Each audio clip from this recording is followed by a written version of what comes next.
Hey guys, it's Adam Pearce here from Blend Commerce, the e-commerce customer experience agency.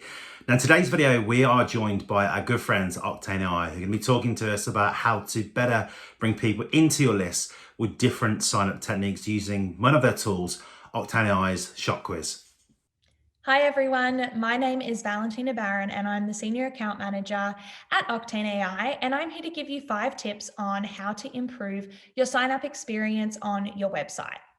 So for tip number 1, I want to start in an obvious place, which is how to improve your opt-in experience for your customers.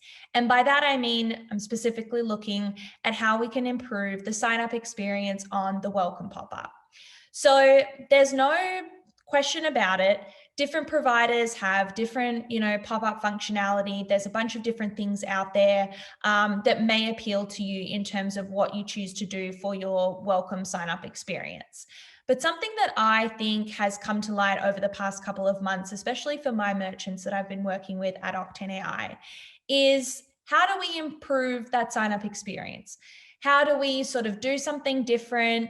Not give the user something that they've seen before. It's very intuitive for a user to get on a website, see a pop-up, immediately cancel out of it. And that's hurting brands, and it's hurting how, often and how large they're able to gain those email and SMS subscribers. So something that we've been doing at Octane AI over the past couple of months is using our quiz builder tool to create what we call conversational pop-ups. Now, I'll backtrack a little bit and tell you what a conversational pop-up is to start with, and then I'm going to give you some tips on how you can optimize that in order to get the best results out of the pop-up. So a conversational pop-up is, in its essence, designed to do the same thing that any pop-up is. We want to get people subscribed onto the list that you're looking to grow. The main difference between a conversational pop-up and a traditional pop-up is that instead of showing the user something that says, hey, give us your email and we'll give you 10% off, you lead in with a question. So we're going for an engagement tactic straight off the bat. Instead of saying like, we'll give you this if you give us that, we say, hey, welcome to our brand. What are you looking for today? Or how can we better serve you? Or do you have a preference of what sort of style you're looking for? So I'll give you an example. Say I run a skincare brand and a user comes to my website. I typically was showing them, hey, give us your phone number and your email address and we'll give you 10% off, but I'm not seeing the best results with that. A conversational pop-up would take a step back and say, okay, what do people typically do when they get to your website? Do they shop by category? Do they shop by sensitivity? What is it that we can ask them to kind of take the website from, 50 products down to 5 products and be like, yep, this is what we think that you're looking for. Go and start there. So say I'm a skincare brand and I think most people shop by category. They sort of know what they want, and if they don't, we can guide them in the right direction. I'm going to make the first question on my pop-up, so the first thing that a user sees when they land on the website, what are you looking for today? And the options that I'm going to provide are going to be things like moisturizers, serums, exfoliators, all of the above, cleansers maybe. So say there's 5 options. I'm going to show the user those options, maybe in a multi-choice format. I'm going to ask them to select one of them. Then I'm going to follow up with, all right, awesome. Before I show you some moisturizers that fit what you're looking for, what's your email address? And I'll give you 10% off. So right off the bat, we've been able to engage the user by simply asking a question, getting them excited, getting them involved, like, oh, this is something different. And yes, I am looking for moisturizers. Then obviously you follow up with the opt-in, which is, give us your email or give us your phone number and we'll give you X% or X dollar value off.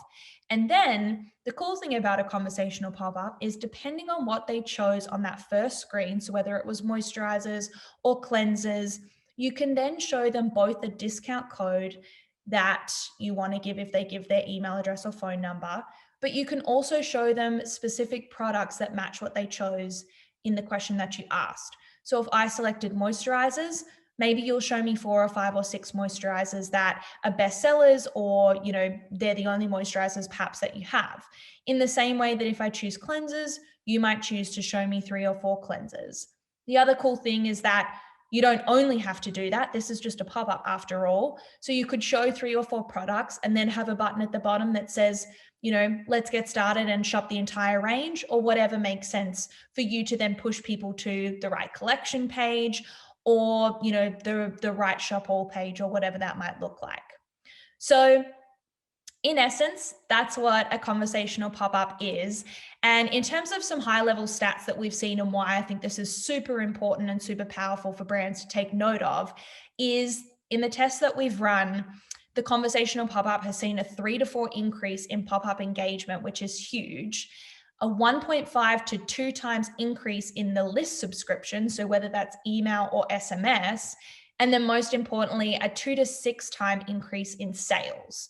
So not only are we, in essence, simply helping guide customers to what they're looking for, but we're also able to increase your list subscriptions and increase revenue just from the pop-up alone, which already, gives a lot of traction to your brand as is. So imagine if we could kind of double that, triple that, or do even better. In terms of different things that I would suggest in how to increase that subscription, it really depends on your brand.